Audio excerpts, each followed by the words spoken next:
The chandeliers dripped with light, each crystal catching the glow of hundreds of candles as if the heavens themselves had descended to glitter above the ballroom. Music swelled, violins and harps entwining, and laughter bubbled through the air like champagne. To anyone else, it might have been a dream: silk gowns, powdered wigs, jeweled smiles. But to Eleanor Whitcomb, it was a nightmare woven in satin. She stood at the edge of the dance floor, gloved hands clasped too tightly, nails biting into her palms through the thin fabric. She had chosen a gown of midnight blue, modest but elegant, hoping to vanish into the shadows of the ball. Yet shadows, she discovered, were cruelly unreliable when one was already the subject of whispers. 30, still unwed, a pity, truly. She'll wither there like a forgotten rose. No wonder her sister shines brighter. Look at her, radiance and bloom. The words weren't spoken to Eleanor directly. They rarely were. They floated just loud enough to be overheard, sharpened by laughter, poisoned by pity. Each word landed like a needle under her skin. Her younger sister, Cecily, twirled in the arms of her fiancé at the center of the room, radiant in ivory silk and pearls. Guests cheered, clinking glasses of champagne. And Eleanor, dutiful elder sister, faded guardian of propriety, was left standing like furniture, an ornament too dull to notice. No matter how hard she tried to lower her gaze, her ears caught the cruel barbs, and her chest burned with humiliation. She tried to smile when acquaintances passed, but the smile never reached her eyes. Her heart whispered only one plea: let this night end quickly. But then came the laugh. One laugh too sharp, too cruel, carrying across the marble floor like a bell. Eleanor froze, blood draining from her face. She knew it before turning. Lady Vivian Harrow, draped in rose silk, her beauty as practiced as it was venomous, held her fan to her lips and spoke with deliberate sweetness. Can you imagine, still waiting for a proposal at her age? 30 years and not a suitor in sight. If I were her, I should faint from the shame. Laughter burst from the circle around her. Eleanor's cheeks burned. Her throat constricted as if a corset had tightened around her lungs. She wanted to vanish, to melt into the polished floor. But she stood still, silent, because silence, she had always believed, was survival. Yet deep down, she knew the truth: silence was surrender. The orchestra shifted into a new dance, couples moving to the center, and someone lifted a glass to make a toast. Eleanor felt the cruel spotlight tilting toward her. The sound of glass chiming against silver echoed like a summons. Heads turned toward Lord Edgewater, a pompous man with a red face and a booming laugh. He raised his goblet high. To Cecily Whitcomb, he announced, the most radiant jewel of the season, soon to be wed to a man of fortune and title. Applause filled the room. Cecily blushed prettily, dipping her head toward her fiancé. Eleanor clapped softly, proud of her sister despite the ache in her chest. But then Lord Edgewater grinned, eyes glinting with mischief. And let us not forget dear Eleanor, the elder sister. Ever so patient, ever so loyal. 30 years of devotion to her family. Why, if patience were a virtue, she would be the most virtuous lady in England. The laughter that followed wasn't kind. It rang loud and cruel, bouncing from crystal to marble, piercing Eleanor's composure. Her body went rigid. Whispers rose again, sharper this time. Perhaps the Duke will pity her. Or maybe she'll settle for a widower twice her age. Poor thing, her season has passed. Eleanor's vision blurred. She wanted to scream, to shout, to run, but her feet felt anchored, her voice trapped in her throat. The humiliation was unbearable. In that moment, she thought, this is who I am to them. A joke. A cautionary tale. An afterthought in pearls. And then, the air shifted. The crowd hushed, laughter faltering, as if something, or someone, had stolen the breath from the room. A ripple moved across the ballroom, drawing every gaze toward the entrance. Adrian Blackmore. The name alone carried weight, whispered in awe and fear alike. He was the ton's most desired duke, wealthy, powerful, devastatingly handsome, and yet untouchable. Known for his aloofness, he had refused every match presented to him, sworn to remain unwed. And now he stood in the doorway, broad shoulders framed by the golden light of the chandeliers, dark hair falling just so, storm-grey eyes scanning the room. Conversations stilled. Fans fluttered nervously. Hearts skipped. Eleanor felt hers thunder painfully, though she told herself he had not come for her. Why would he? He never noticed her at past events. He never noticed anyone. But then his gaze found hers. As if pulled by a string, her body stiffened. His eyes lingered, not in pity, but in deliberate, startling interest. Eleanor's breath caught. The room seemed to lean in around her. Without warning, he moved through the crowd. Each step parted the sea of nobles until he stood before her, every whisper suffocating in the silence he carried. He bowed slightly, voice rich and low. "Lady Eleanor, would you honor me with this dance?" The ballroom gasped. Vivienne's fan snapped shut. Cecily's smile faltered. Lord Edgewater nearly choked on his wine. And Eleanor, burning with humiliation only moments before, was now drowning in disbelief. Her lips parted, but no words came. Every eye was upon her. Every whisper waited to be written in tomorrow's scandal sheets. Was this pity? Was this mockery? Or something else entirely? Eleanor placed her trembling hand in his, and the world erupted into scandal.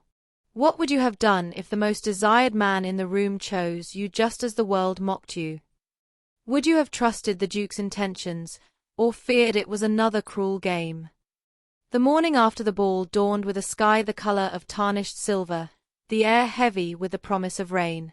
Eleanor sat by the tall window of her chamber at the Whitcomb estate, her fingers curled around a cup of tea that had long gone cold. The ballroom still lived inside her, every whisper, every laugh, every mocking toast replaying like cruel echoes. Yet woven into those memories was another moment, bright and bewildering, the Duke of Blackmore's hand outstretched, his storm-grey eyes fixed only on her. She lifted the cup to her lips and set it back down untouched. She did not know what unsettled her more, that the entire ton had seen her humiliation, or that the Duke had shattered it with a gesture so unexpected, so dangerous. A dance with him was no small matter. It was a declaration, a disruption, an invitation for every gossiping tongue to spin. Down the corridor, the house stirred with celebration. Cecily was already awake, entertaining visitors who came to admire her ring, her beauty, her future. Their laughter drifted upward, light and easy, in sharp contrast to Eleanor's silence. She envied her sister nothing, or so she told herself. Yet something inside her ached, a longing not for jewels or suitors, but simply to be seen without derision. A knock startled her from her thoughts. The door creaked open and Cecily slipped inside, her golden hair gleaming, her cheeks flushed with triumph. "You should have heard them this morning," she said, eyes dancing. "All anyone can speak of is you." Eleanor's stomach tightened. "Me?" "Yes, you and the Duke. Imagine. Blackmore himself asking you to dance. I thought Lady Vivienne might faint dead away." Cecily laughed, a sound that always rang like silver bells, though now it carried a sharpness Eleanor could not ignore. "You have stolen my thunder, dearest. But I forgive you. After all, what scandal could possibly come of it? He shall never marry. Everyone knows that."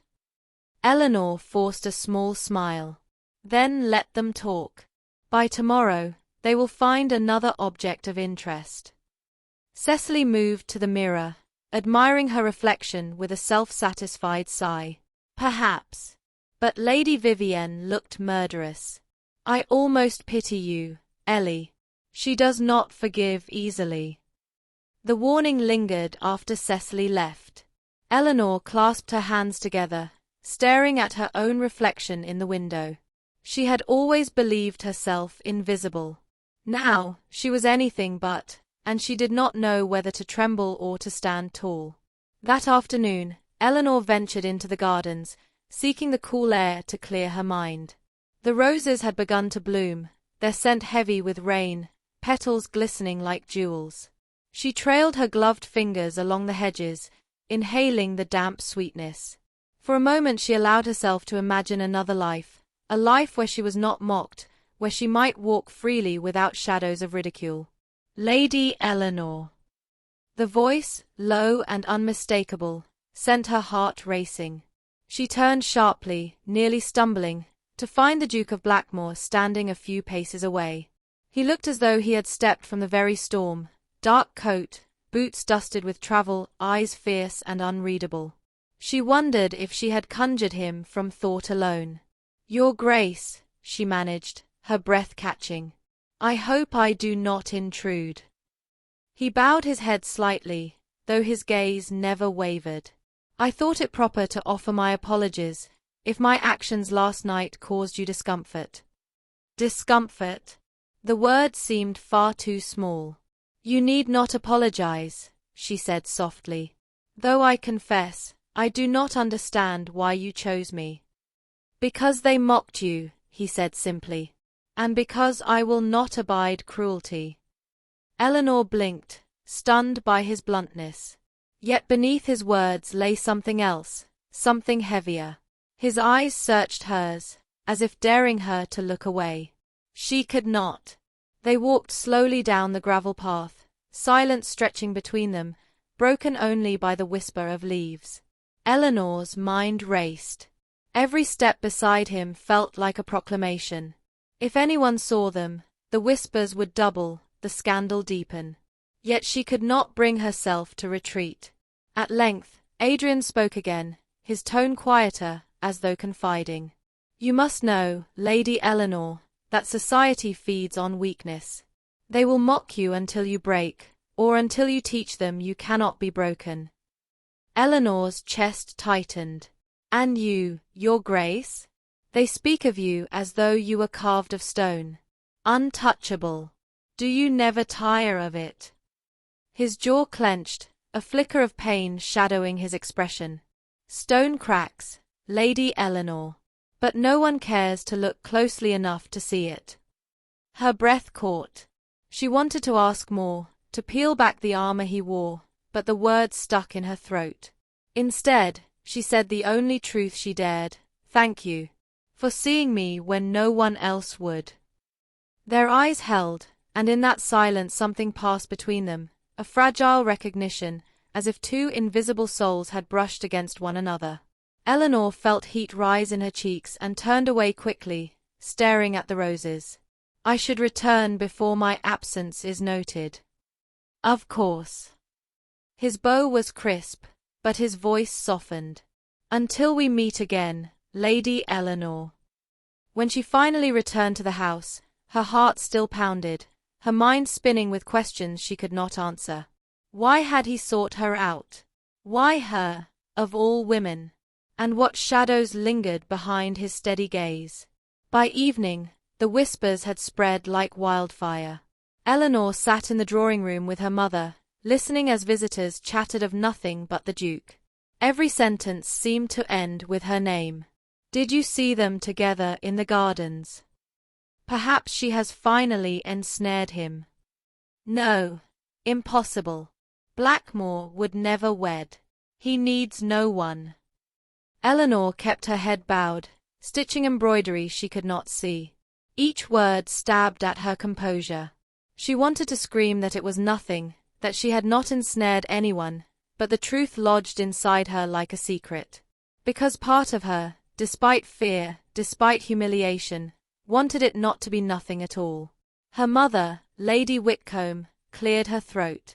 "Eleanor, dear, you must tread carefully. Adrian Blackmore is not a man to be toyed with, nor a man society will forgive easily.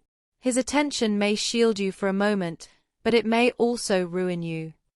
Eleanor set down her needle, hands trembling. "And what am I now, mother?" Already they laugh. Already I am ruined by inaction. At least now, they see me. Lady Whitcomb's expression softened, though sorrow clouded her eyes. She reached for Eleanor's hand. Do not confuse being seen with being loved, my child. The words echoed long after the room had emptied. 2 days later, Eleanor attended another gathering, an afternoon tea hosted by Lady Harrow. She had no choice. Refusal would be deemed cowardice. She arrived in pale lavender silk, her chin lifted, though her heart trembled beneath every gaze. Lady Vivienne greeted her with a smile too sweet to be genuine. Lady Eleanor, how delightful you could join us. I trust you are well after your eventful evening with the Duke. Murmurs rippled through the circle of women. Eleanor forced a steady voice. Quite well, thank you. Vivienne's eyes glittered with malice. How fascinating that he should notice you at last. Some might call it destiny. Others, pity. Her words dripped like poison into the air. The ladies tittered, fans fluttering. Eleanor swallowed hard, the sting sharp. But then, something within her shifted. Perhaps it was the memory of Adrian's gaze, steady and unflinching. Perhaps it was exhaustion from years of silence. Whatever it was, she lifted her eyes and said, evenly, if pity guided him, then pity is far nobler than cruelty, Lady Vivienne. The room fell silent. For the first time, Eleanor did not cower. Vivienne's smile faltered, her cheeks flushing. Eleanor excused herself gracefully, leaving behind a stunned hush. As she stepped outside into the sunlight, her heart pounded with a wild mixture of fear and exhilaration. She had spoken. She had defended herself.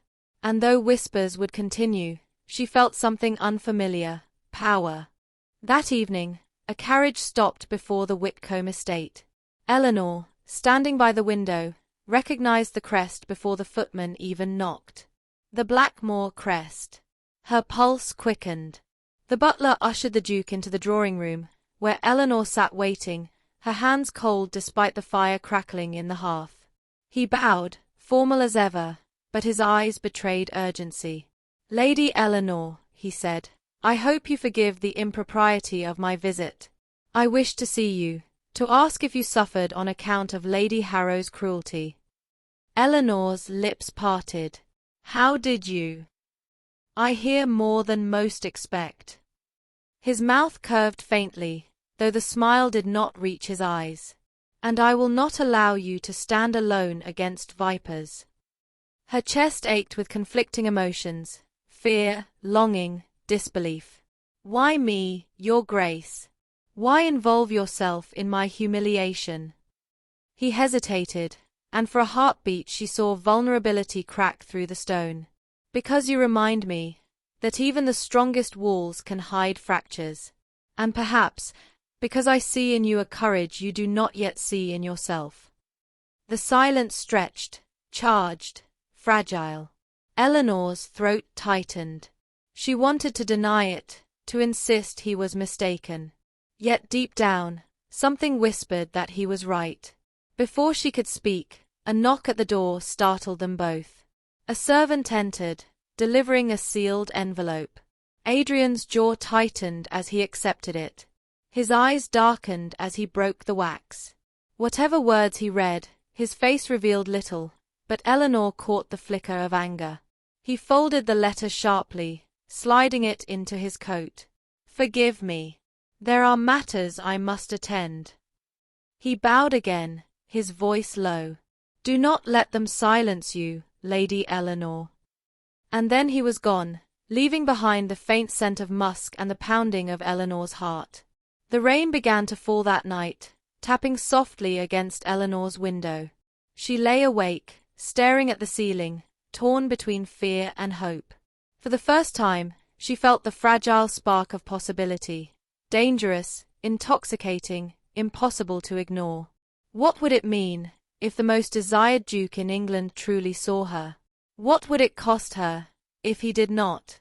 As the storm rolled over the estate, Eleanor whispered into the dark, what if, This changes everything. And though no answer came, she knew the question itself had already changed her. Equals equals equals equals equals equals equals equals equals equals equals equals equals equals equals. The morning light filtered through gauzy curtains, but the world felt anything but gentle. Eleanor awoke to the sound of voices downstairs, hushed, urgent, the kind that made one's heart stumble. She pulled on a robe, smoothed her hair, and ascended the staircase, every step echoing through the Whitcomb estate like a drumbeat of dread. In the drawing-room, her mother and Cecily sat stiffly, their faces pale. On the table lay the scandal sheet, its pages fresh with ink, the headline so bold it seemed to burn. The untouchable Duke dances with the forgotten spinster. What could it mean? Eleanor froze. Her name, Eleanor Whitcomb, printed there for the ton to devour, her humiliation woven into entertainment for strangers. They quoted Lord Edgewater's cruel toast, painted her as desperate, and, worse, suggested the Duke had been moved by pity rather than admiration. Cecily glanced up, her lips pressed into a thin line. I told you they would not be kind. Her mother sighed, placing a hand to her forehead. This is dangerous, Eleanor. Every matchmaker in London will think you conniving, and Vivienne, oh, she will not stop until you are destroyed. Eleanor's chest tightened, a slow suffocation. She picked up the paper, her hands trembling, and forced herself to read each line. If she pretended not to care, the words would haunt her all the same. Better to face them head-on. Better to let the wound sting than fester. But then came the final sentence, a line so sharp it drew blood. Perhaps desperation has driven Lady Eleanor to ensnare even the Duke of Blackmore, who swore never to wed. Her throat constricted. To be painted as a schemer, to be mocked as a woman who laid traps with her fading beauty, the cruelty was unbearable. She set the paper down and turned away, blinking back tears. No matter how hard she tried, she could not silence the question clawing at her heart. Was this what he thought too? That afternoon, the Whitcombs attended another gathering at Lady Fenwick's townhouse. The air was thick with perfume and judgment, fans fluttering like daggers in gloved hands. As soon as Eleanor stepped into the room, silence rippled through the crowd. She felt the weight of their gazes, mocking, curious, ravenous for scandal. Vivienne Harrow glided toward her, smile sharp as glass. Lady Eleanor, she purred, how enchanting to see you. It seems you are quite the darling of the papers. What fortune you have, to be noticed at last. Eleanor steadied herself, meeting Vivienne's gaze. Fortune does not always bring peace, Lady Vivienne. Sometimes it brings wolves to the door. Vivienne's eyes narrowed, but before she could respond, another voice cut through the air, low, steady, commanding. Lady Eleanor. The crowd parted as Adrian Blackmore approached, every inch of him the Duke, tall, severe, untouchable.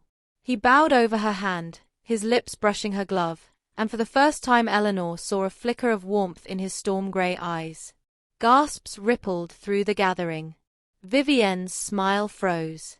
Cecily clutched her fiancé's arm in shock, and Eleanor's heart pounded so hard she feared it might shatter the silence. Adrian's gaze lingered on her, unyielding. Might I have a word? The room spun. Every ear strained to catch her reply. With trembling composure, she nodded. Of course, Your Grace. They walked through the side doors into Lady Fenwick's conservatory, the air heavy with jasmine and damp earth. Sunlight spilled through glass panes, glinting off Adrian's profile. Eleanor kept her eyes lowered, fighting the heat in her cheeks. He stopped, turning to face her fully. You've seen the papers. It wasn't a question. Yes, she whispered. They find pleasure in my humiliation. His jaw tightened. Then they are fools. You did not deserve that mockery. She looked up, startled by the vehemence in his voice. And yet you know what they whisper, that I seek to ensnare you. That she faltered, her throat tight. That I used you. Adrian stepped closer, his presence overwhelming, the faint scent of musk and bergamot curling through the air. "Tell me, Lady Eleanor, did you?" Her breath caught. For one dizzy moment she wanted to scream no, to insist on her innocence, but pride held her tongue. She met his gaze instead, steady despite her trembling. "If I had wished to ensnare you, Your Grace, do you think I would have hidden in shadows all these years?" The words hung between them, sharp and vulnerable. Adrian's eyes softened, the storm receding. "No," he murmured. "I do not." The silence stretched, charged with something unspoken. Eleanor's heart thundered, her pulse a drumbeat of fear and longing. For the first time, she wondered if he saw her not as pity, nor scandal, but as herself. They returned to the ballroom together, whispers following like shadows. Vivienne's eyes blazed with fury. Cecily bit her lip, torn between jealousy and worry. And Lady Whistledown's quill, though unseen, surely dripped with ink for tomorrow's column. Eleanor knew the world had changed in those few stolen moments. She was no longer invisible. She was a scandal, a story, a woman bound now to the Duke's gaze. What she did not yet know was how dangerous that gaze truly was, nor how close she stood to the edge of ruin and revelation. Equals equals equals equals equals equals equals equals equals. The night had barely cooled the air when Eleanor found herself staring at her reflection, candlelight dancing across the polished glass. The scandal sheets had not slowed. In fact, each morning they seemed to grow bolder, more venomous, more convinced that her dance with the Duke was not only desperate but calculated. Yet instead of retreating, she found herself at more gatherings, her presence demanded now by the very society that once ignored her. At Lady Marbury's soirée, the chandeliers burned bright and the music was relentless. Couples filled the floor, laughter rippling beneath the sweep of strings. Eleanor stood near a marble pillar, trying to vanish into its shadow, when she felt his presence before she saw him. Adrian Blackmore entered the room with the ease of a man who owned it. The hush that followed was involuntary, as if every breath in the room bent to him. Her heart thudded. Would he notice her again? Would he dare? Moments later, he was at her side. "Lady Eleanor," he said, his voice low, rich with something unreadable. "The gardens here are less suffocating. Will you walk?" Gasps fluttered behind fans as she placed her hand on his arm. Together they stepped into the moonlit night, whispers trailing them like footsteps. The garden was drenched in silver light, roses bowing beneath the weight of dew. Adrian slowed his pace, his gaze fixed on the path, as though words weighed heavy on his tongue. "They think me cruel," he said at last. "That I delight in scandal. That I toy with you." Eleanor's breath clouded in the cool air. "And do you?" His eyes snapped to hers, fierce, unflinching. "No. I chose you because they mocked you. Because you stood silent while they tried to break you, and I could not endure it." Her chest tightened. "But pity is no foundation for anything, Your Grace." "Pity?" His mouth curved, almost bitter.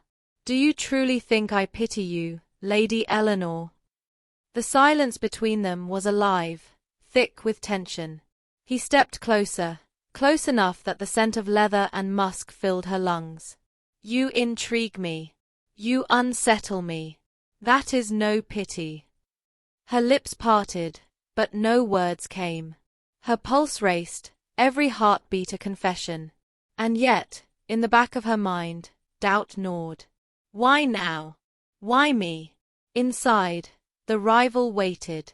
Lady Vivienne Harrow's eyes gleamed as she watched them return. She curtsied to Adrian with feigned sweetness. "Your Grace, we missed you on the dance floor. Perhaps you would honor me next." The words were a knife, sharpened with challenge. Adrian bowed politely but said nothing, his silence more wounding than rejection. Eleanor's cheeks burned, knowing Vivienne's wrath would sharpen. Later that evening, a note slipped into Eleanor's hand, folded tight, the handwriting hurried. She unfolded it beneath the tablecloth, her heart stumbling. Beware, Lady Eleanor. His hand is already promised. Do not fool yourself into believing otherwise.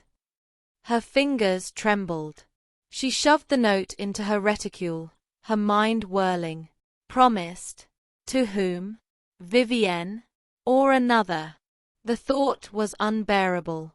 The next morning, she wandered into the library to escape her mother's gentle cautions and Cecily's smug teasing. Books lined the walls, their spines worn, their scents of leather and ink soothing.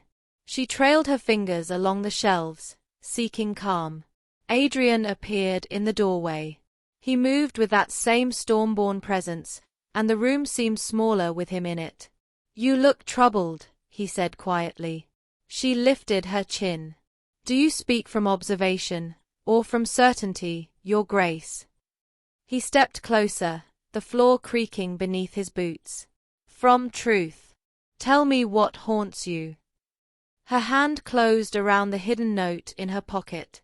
She wanted to ask, to demand, but fear held her tongue. What if it were true? What if she was merely a convenient diversion? Instead, she whispered, Do you ever tire of being hunted? He froze, then exhaled slowly. Every day. Their eyes met, and in that moment, something unspoken tethered them, a shared exhaustion, a shared defiance. She felt it like a thread pulling tight between them, fragile yet unbreakable. By the week's end, the whispers had sharpened into claws. At a musicale hosted by the Duchess of Penworth, Vivienne struck again. While Eleanor sat near the pianoforte, Vivienne approached with a smile painted in venom. I suppose the Duke finds amusement where he can, she said sweetly, her voice carrying just enough for nearby ears. Still, one must wonder, why now? Why you? The audience chuckled softly. Eleanor's heart pounded, but she met Vivienne's gaze. Perhaps he prefers sincerity to artifice, Lady Vivienne. A hush fell.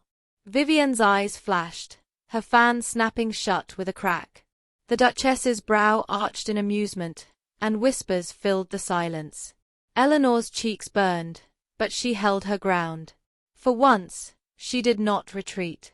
Later, as Adrian escorted her to her carriage, he leaned close, his breath warm against her ear. You are braver than you know. Her heart leapt, but the note in her pocket burned hotter. Was he lying? Was this a game? She settled into the carriage, her mind torn between longing and suspicion. The city lights blurred past as the wheels clattered over cobblestones. She pressed her forehead to the cool glass, whispering to herself, What am I becoming? Because she knew the truth now, she was no longer invisible. And that terrified her more than the laughter ever had. Equals equals equals equals equals equals equals equals equals equals equals equals equals equals. The rain had been falling since dawn, a steady curtain that blurred the cobbled streets and left the air damp with a scent of stone and roses. Eleanor sat in the Whitcomb drawing-room, a book open in her lap though she had not read a word. Her thoughts wandered back to the note slipped into her hand at Lady Marbury's soiree. The one that claimed Adrian's hand was already promised. The words had sunk into her bones like ice, whispering doubts she could not silence. Her mother entered, setting aside her embroidery. You are restless, Eleanor. Your pacing wears grooves into the rug. Eleanor lifted her head. Would you have me sit idle while society tears me apart in their papers? Would you have me pretend that nothing has changed? Lady Whitcomb's eyes softened with weariness. I would have you protect your heart. The Duke is powerful, yes, but he is also dangerous. His affection could ruin you more surely than mockery ever did. Before Eleanor could answer, the butler appeared at the door. Your Grace, the Duke of Blackmore. The world seemed to tilt. Adrian entered, dark coat beaded with rain, storm-grey eyes alight with purpose. He bowed to Lady Whitcomb and turned his full attention on Eleanor. Might I speak with you, alone? Her mother hesitated, then rose and swept from the room. Silence followed, broken only by the drip of rain from his cloak. Eleanor's pulse thudded painfully as Adrian stepped closer. "You have heard whispers," he said, voice low. "You have read lies. And now you doubt me." She drew a sharp breath. "Am I wrong to? Notes are passed into my hand, warning me that you are already promised. That I am nothing more than amusement." Anger flickered across his face. He removed a folded letter from his coat and held it out. "Then let us be honest with each other. Read." Her hands trembled as she unfolded the parchment. It was a copy of the inheritance clause that shackled him. If he did not wed by year's end, the Blackmere estate would pass to his cousin. The words blurred before her eyes, the weight of them sinking like lead. She looked up, voice raw. "So it is true. You must marry." "Yes." His jaw tightened. "But do not mistake necessity for deceit. I chose to dance with you. I chose to seek you out in gardens and libraries. No clause compelled me to that." Her throat tightened. "Then why not tell me sooner?" "Because I feared you would think what you think now, that I am a man grasping for survival, willing to snare any woman foolish enough to take pity on me." He stepped closer, his voice breaking. "But I am not grasping. I am choosing. And I chose you." Her chest ached with conflicting tides, hope and fear, longing and suspicion. She wanted to believe him. She wanted to trust the way his gaze lingered, steady and unflinching, as though she were the only soul in the world. Silence stretched, heavy and charged. Then, as if surrendering to something greater than both of them, Eleanor whispered, "You terrify me."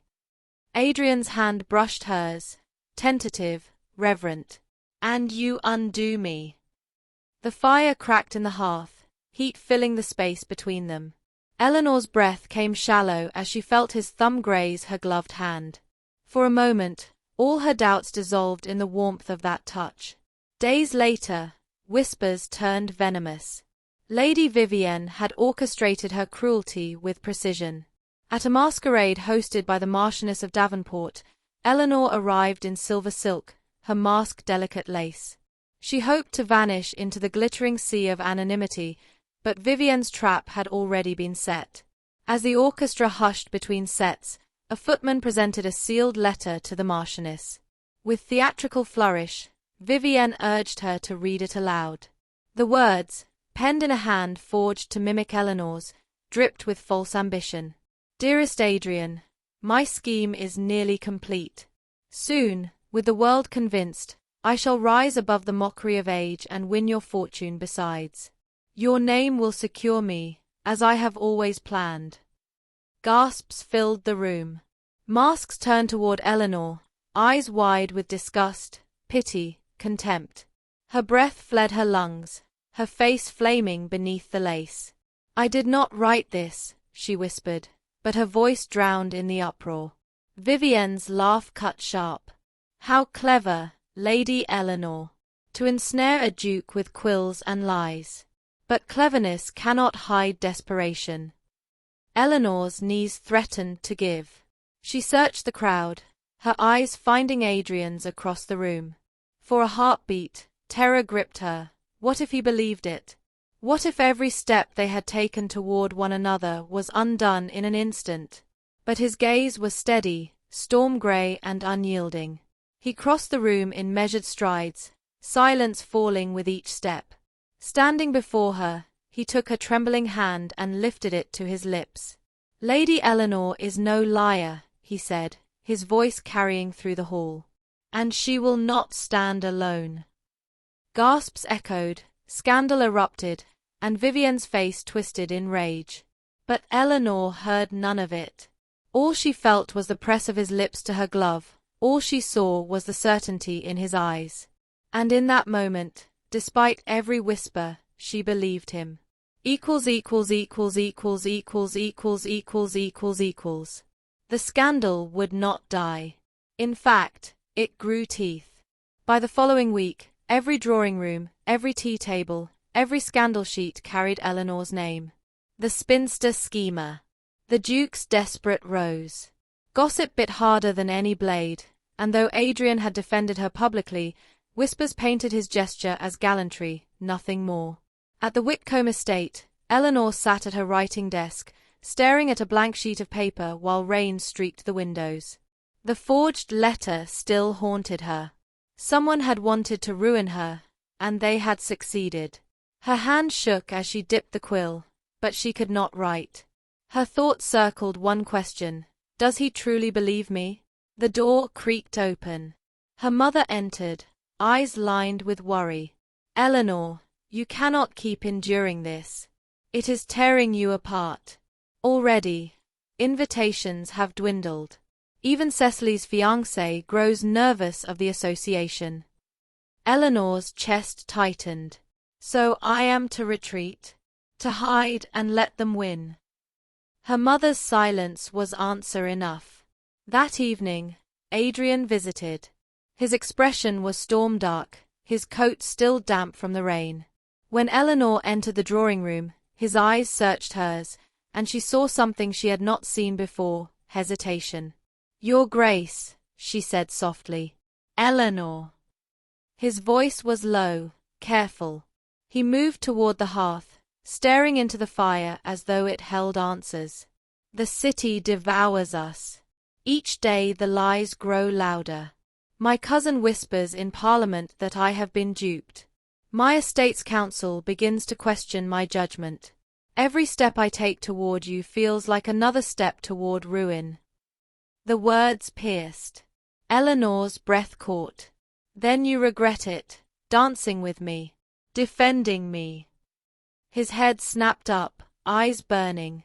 "No, I regret nothing. But I cannot deny the noose tightening around us, and I cannot allow you to be crushed beneath it." She swallowed hard, her hands trembling. "Do you mean to walk away?" Silence. The crackle of the fire. The storm beyond the windows. Finally, he said, "Perhaps it is better." The air left her lungs as though she had been struck. She forced her chin high, though tears stung her eyes. "Better for whom? For your estate? For your name? Or for your heart, which you guard as though it were already buried?" His face hardened. "You think me cold. But I have known betrayal, Eleanor. I watched the woman I once trusted choose gold over love, security over faith. I swore I would never be so weak again. And now," his voice cracked, then steadied, "now I feel myself unraveling. And it terrifies me." Her throat burned. She wanted to reach for him, to remind him that vulnerability was not weakness. But his distance was a wall, cold and unyielding. "Then you leave me to stand alone," she whispered. "Perhaps it is the only way you survive this," he said, voice raw. He bowed stiffly and left, the echo of the door slamming ringing in her ears. The days that followed were bleak. Invitations ceased entirely. Even Cecily, radiant and adored, avoided Eleanor in public. The Whitcomb name became a stain, whispered of with disdain. Eleanor confined herself to her chamber, wandering only the garden paths when no one could see. One evening, she sat by the window, moonlight spilling across her lap, when a servant entered with a folded paper. No seal, no mark of sender. She unfolded it with trembling hands. "Adrian tires of you. He knows your game. Spare yourself further humiliation and depart before you are cast aside." Her chest constricted. Her eyes blurred. Another forged letter, this time meant to break her spirit, to convince her she had lost him. She sank to her knees, the paper crumpled in her fists. "Why?" she whispered into the silence. "Why do they hate me so?" Her tears fell freely, unchecked. She thought of Adrian's eyes, the way he had looked at her with fire and fear both. She thought of the moments in gardens, in libraries, when he had seen her, truly seen her. Were those moments lies? Or was this, the notes, the whispers, the lie? She did not know which truth to believe. At Blackmore House, Adrian stared into his brandy, exhaustion carved into his features.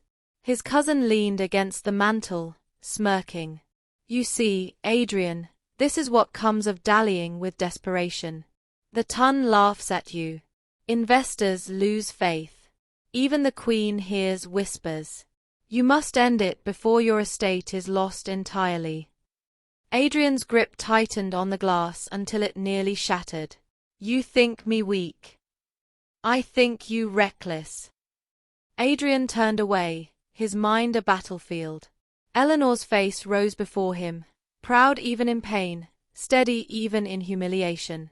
She had spoken to him with courage when others cowered. She had defied Vivienne in public. She was no schemer. He knew it in his bones. And yet, the weight of duty pressed like chains. At the Whitcomb estate, Eleanor knelt in the garden dirt, pulling weeds with hands ungloved, her gown stained. She welcomed the sting of thorns, the ache in her fingers. It grounded her when the world spun too fast. She whispered to the roses, her voice hoarse, "I will not break. I cannot." But even as she said it, her heart whispered the darker truth, "I already am." Equals equals equals equals equals equals equals equals equals equals equals equals. The morning broke with a restless wind sweeping across the city, rattling shutters and carrying the scent of wet cobblestones. Eleanor woke to find the forged letter still crumpled on her bedside table, its cruel words etched into her thoughts. She pressed her palms against her eyes, willing herself not to cry again.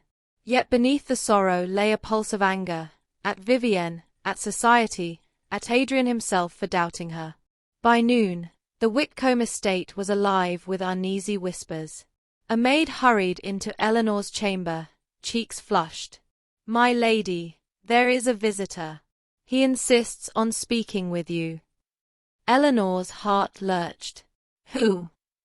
"His Grace, the Duke of Blackmore." For a moment, she couldn't breathe. She rose, smoothed her gown with trembling hands, and followed the maid down the corridor. Every step felt heavy with dread, yet some fragile hope flickered in her chest. Adrian stood in the drawing room, his cloak dusted with rain, his eyes darker than any storm. When Eleanor entered, he turned sharply, as though he had been pacing. "Eleanor," he said, her name rough on his tongue, "I have wronged you." Her lips parted, but no sound emerged. He stepped closer, producing 2 letters from his coat. One, the cruel forgery she had received. The other, its twin, identical in hand, sent to him with lies of her betrayal. "These were not your words," he said firmly. "They were hers. Vivienne's. I have proof." Eleanor's chest tightened. "Proof?" "A servant she bribed confessed. He brought me the originals. She forged them to drive us apart." His jaw clenched, fury simmering beneath control. "And I believed them. I doubted you. For that, I beg your forgiveness." Eleanor swayed, the weight of relief and anger colliding. "So all this time, I suffered under her cruelty while you," she broke off, her voice trembling. "You left me to face it alone." Adrian flinched as though struck. He moved closer, lowering his voice. "I was a coward. I let my fear of betrayal blind me to the truth I knew in my bones, that you would never deceive me. And losing you these past days has shown me what I cannot live without." Her heart thundered. She wanted to resist, to hold on to her anger, but his eyes burned with such raw sincerity it stole her breath. "Eleanor," he whispered, "I love you. Not for duty, not for necessity. You are the only woman who has ever defied them all and still stood tall. I cannot undo my mistakes, but I will stand by you now, no matter the cost." Tears blurred her vision. She turned away, pressing her hand to her mouth, her chest aching with too many emotions at once. "Do you know what they will do if you choose me? The ridicule, the ruin." He closed the distance, gently taking her hand. Let them. They will not silence me, and they will not silence you. Together, we are stronger. She met his gaze, and in his storm-grey eyes she saw not pity, not obligation, but truth. For the first time, she let herself believe it. Then we fight, she whispered. Together, he vowed. That night, Eleanor found herself in the library with him once more, candlelight flickering across shelves of leather-bound volumes. He spread maps and documents across the table, his estate papers marked with notes. You said you have skill in household management, Adrian said, glancing at her. Then I ask your counsel.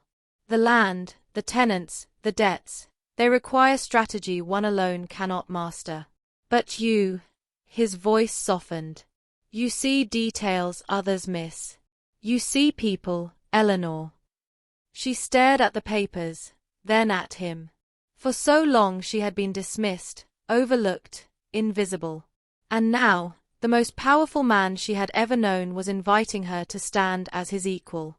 Her hand trembled as she picked up a ledger, scanning the columns. Your steward neglects repairs on the western farms.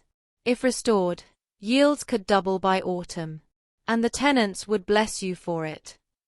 A smile touched Adrian's lips, small, fleeting, but real. You are remarkable. Her cheeks warmed. No, I am merely useful. He reached across the table, brushing her fingers with his. No, Eleanor. You are indispensable. The air thickened between them. Her pulse quickened, and for a moment she feared the silence would shatter her. His thumb lingered against her skin, his eyes searching hers with unguarded intensity. Her breath caught. Adrian. He leaned closer, his voice rough. Say you believe me now. Say you will not doubt again. Her throat tightened. I want to. But my heart is still raw. Then let me heal it, he whispered. The words hung between them, fragile, dangerous, filled with promise. By the week's end, the plan was set. They would confront Vivienne at the Queen's banquet, exposing her lies before the highest circle of society. Eleanor's nerves twisted at the thought, but Adrian's hand steadying hers lent courage she had never known she possessed. On the eve of the banquet, as the moon rose over the Whitcomb Gardens, Eleanor stood with Adrian beneath the roses heavy with dew. You asked me once why I chose you, he said quietly. It was not pity. It was because, in that moment, when the world laughed at you, I saw strength greater than any jewel in that room. You did not bow. You did not break. And I knew I could not look away again. Her heart broke open, tears slipping silently down her cheeks. And you, the untouchable Duke, will you truly risk it all? He cupped her face gently, his thumb brushing away a tear. For you, Eleanor, I would risk everything. She closed her eyes, leaning into his touch, and for the first time in weeks, hope bloomed fierce within her chest. Equals equals equals equals equals equals equals equals equals equals equals. The Queen's banquet glittered brighter than any gathering of the season. Gold chandeliers spilled light like liquid across the marble, and courtiers shimmered in silks and jewels, their eyes sharp as blades behind the smiles. Eleanor entered on Adrian's arm, every whisper in the room sharpening into scandal. The spinster. The schemer. Daring to walk beside him here. Eleanor's heart pounded beneath her gown of deep sapphire, her gloves damp with nerves. Yet Adrian's hand was steady on hers, his presence commanding the space like thunder. He leaned close, his voice low enough for her alone. Remember, you do not walk into this room alone. Not tonight. She drew a breath, lifting her chin. At the far end of the hall, Lady Vivienne Harrow gleamed in ivory silk, her smile wicked, her fan snapping open like a blade. She had spread enough lies to drown Eleanor, and now she prepared to deliver the final blow. When the orchestra paused, Vivienne stepped forward with a folded letter. Your Majesty, she said sweetly, curtsying to the Queen, I regret to disturb your celebration, but truth demands its voice. Lady Eleanor Whitcomb has deceived us all. I hold here her own words, confessing her plot to ensnare his grace for his fortune. Gasps echoed. The Queen's brow arched, eyes narrowing on Eleanor. Eleanor's knees trembled, but Adrian's voice cut across the hall. Enough. He strode forward, taking the letter from Vivienne's hand. He unfolded it with deliberate calm, the silence in the room suffocating. Then he turned, holding it high. This letter is a forgery, and I can prove it. He gestured, and a young servant stepped forward, pale and trembling. This man was paid by Lady Harrow to pen Eleanor's name and deliver it where it would wound most. He has confessed, before witnesses. These lies are hers, not Eleanor's. A shocked murmur rolled through the crowd. Vivienne's face blanched, then flushed with fury. He lies. He speaks truth, Adrian thundered. His storm-grey eyes burned as he looked out across the hall. Lady Eleanor Whitcomb is no schemer. She has endured cruelty and mockery with grace while I doubted her. But no longer. He turned to Eleanor, his voice lowering but carrying enough for all to hear. This woman has saved me. Her counsel has preserved my estate. Her courage has silenced my fears. She is no forgotten spinster. She is the Duchess I choose, now and always. The hall erupted. Some gasped, some applauded, some whispered furiously. But Eleanor heard none of it. Her breath caught as Adrian sank to one knee before the Queen, his hands still clasping hers. Your Majesty, with your blessing, I claim Lady Eleanor as my wife. The Queen studied them both, her gaze sharp. Then slowly, she nodded. Rise, Duke of Blackmer. Let your truth stand against the whispers, and let her rise with you. Adrian rose, lifting Eleanor with him. His eyes held hers, steady, fierce, tender. Eleanor, will you? Her heart swelled, tears shimmering. Yes, she whispered. 1,000 times yes. Applause broke out, mingled with scandalous whispers, but Adrian silenced it all by pressing his lips to her gloved hand. The world blurred, the room spinning with shock and awe, but all Eleanor felt was the truth of his touch. For the first time, she was no longer mocked, no longer invisible. She was chosen. And as Lady Whistledown's quill scratched feverishly in some hidden corner, Eleanor knew tomorrow's scandal sheet would crown them the most shocking and the most romantic couple of the season. Equals equals equals equals equals equals equals equals equals equals equals equals. The morning after the Queen's banquet dawned soft and golden, sunlight spilling through the Whitcomb estate's windows as if the heavens themselves wished to bless her. For once, Eleanor did not dread opening her eyes. The echo of last night lived fresh in her heart, the Duke kneeling before the Queen, his voice steady as he claimed her above every whisper, every lie. She sat at her dressing table, hair tumbling loose about her shoulders, when Cecily burst into the chamber, cheeks flushed. Eleanor! It is everywhere. Every column, every paper, they write of nothing else. You are the story of the season. Eleanor braced herself, expecting cruelty. But Cecily snatched up a copy of Lady Whistledown's scandal sheet and thrust it into her hands. Eleanor read the bold headline, her heart stumbling. The spinster no more, the Duke's choice of courage over cruelty. Her breath caught. Instead of mockery, the lines beneath painted her as a heroine who had endured ridicule with dignity, a woman who had captured the heart of the untouchable Duke through resilience rather than scheming. For the first time in her life, she was not invisible. She was admired. Tears stung her eyes. I never thought I would see the day. Cecily clasped her hand, her own smile wavering with something like shame. I am sorry for the ways I overlooked you, Ellie. You were always more than they said. More than I ever gave you credit for. Eleanor drew her sister into an embrace, her heart lighter than it had been in years. Later that afternoon, Adrian arrived at the estate, no longer in the shadows of secrecy but in the full blaze of day. He entered the drawing room where Eleanor waited, his storm-grey eyes softening the moment they found hers. "Eleanor," he said simply, as though her name alone steadied him. She rose, nerves fluttering, but his hand reached for hers with unshakable certainty. "The Queen has blessed our union. The papers may shout, the world may argue, but none of it matters if you say the word." He paused, his voice low and rough. "Marry me. Not because my estate needs saving. Not because the ton demands it. But because you are the only woman who has ever seen the man behind the title." Her breath trembled. "And you, Adrian, are the only man who ever saw me at all." Their hands entwined. He bent his forehead to hers, and in the quiet of that moment, all the cruelty and mockery of the past dissolved like smoke. "Yes," she whispered. "Yes, I will be your wife."